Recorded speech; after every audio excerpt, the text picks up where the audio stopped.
Hi kids, how are you? I hope you all are doing well. I am Tanvi and I welcome you all to my channel. Today I will be talking about a famous Indian personality who just not helped India in achieving its independence but also influenced the lives of millions of people across the globe. Who is he? I will be telling you a short story about him. An incident occurred with him that changed his life forever, that inspired him to fight for the country's independence. What was the incident? I will be telling you, and this is a clue also, so listen to it carefully because you will be coming to know his name only after listening to this story. Once this man was traveling in a train in the first class compartment in South Africa. He was having the first class compartment ticket only. But he was asked by an European to leave the seat for him, as they told him that you are not allowed to sit here because of his dusky skin tone, because of his dark skin tone. So this was the reason, and that was really rude. He protested, he fought, but ultimately he was thrown out of the train. Now I think you have guessed the name. Yes, he was Mohandas Karamchand Gandhi, or popularly known as Mahatma Gandhi, or father of our nation. He was traveling in a train when this incident occurred to him, and this incident only inspired him to become the leader of the India's national movement. So let me tell you a brief story about his early years of his life. What was it like? How he became the leader of the India's national movement from just being a lawyer, how this transition happened. Now I will be throwing light on early years of his life. He was born in the year 1869 at Porbandar in Gujarat. His father's name was Seth Karamchand and mother was Putli Bai. They were highly simple people and they never thought that he would grow up and change the world forever.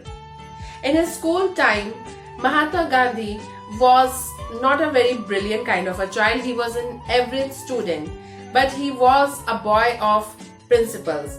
As he used to hear stories of Raja Harishchandra, and these stories inspired him to lead a principled life. He was really honest and truthful. Then he got married at a very young age. He was just 13 when he was married to Kasturba Gandhi.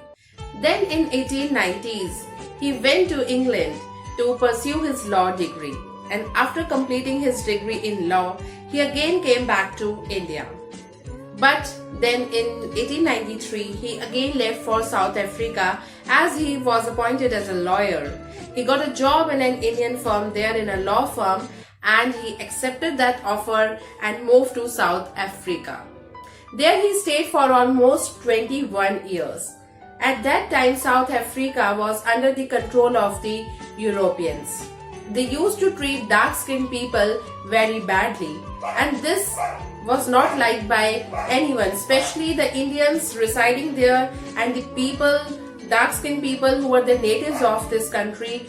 They were highly annoyed by all these atrocities, but they had no option but had to face all this.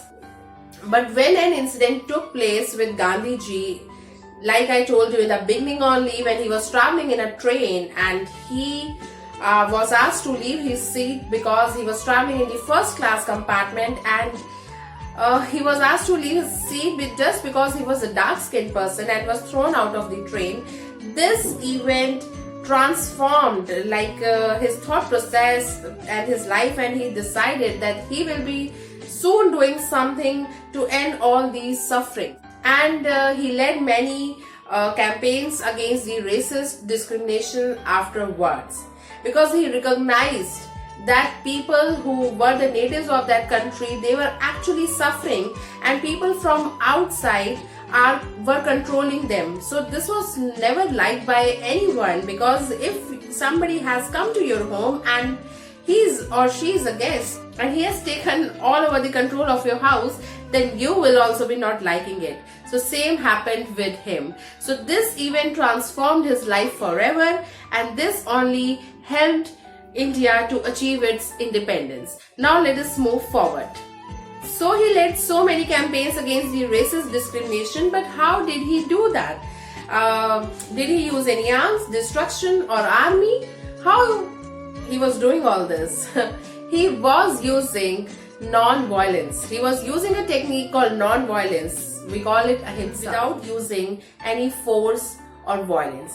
So this was his policy, and this policy only made him so popular internationally that he was recognized all over the world. Everybody started recognizing Gandhiji, and soon he returned to India because he also knew that we were also under the British domination, and in 1915 he arrived in India and started leading many campaigns here.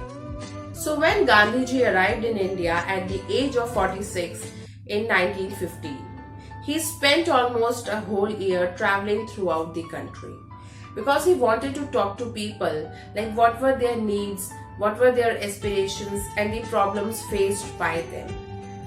So he spent his initial years traveling throughout the country, and he concluded that there were many problems that were existing at that time in the society. Some were due to the ignorance of the Indians and some were due to the British rule. So it was necessary to know what were the problems. Then only he could have come up with a plan to sort out all these problems and reach his goal. He had already led a peaceful agitation against the discrimination faced by the Indians overseas and had emerged as a respectful leader. He used a non-violent technique called Satyagraha. This was his brand that he had developed for fighting against the Europeans. So he used the same technique when he came to India. He led a series of successful campaigns, earlier campaigns in India when he arrived here in the initial years, called Kheda Satyagraha, Champaran Satyagraha, Ahmedabad Mill Satyagraha. All these Satyagraha movements were fought with non-violent means only. There was no use of violence, and Gandhiji protested very peacefully, and he was able to got the people justice because these Satyagraha movements involved a lot of artisans, farmers and lower caste people that were exploited by the Britishers, and Gandhiji was able to make these people free of the sufferings that they were facing. In all of these movements got defeated, and they had to accept the demands that were put forth by the Gandhiji. And this was for the first time that lower caste farmers, artisans were participating in these kind of movements where freedom was talked about. Otherwise, earlier rebellions were only limited to the upper class people, but this was not like that at all. And people have come to know one thing, that if they want independence, then they must stand united. They must fight against the Britishers by standing united. They should not act or not fight on individual level or individual basis. Then with the passage of time, Gandhiji launched many more movements in India, and gradually we reached 1947 and India got independent on 15th August 1947. So this was all about the early life and the initial years of Gandhiji in India. This module was all about that. For rest of the movements, that is 1917 onwards, you have to watch my next video in which I will be telling you everything in detail about these movements. Till then, take care. Goodbye.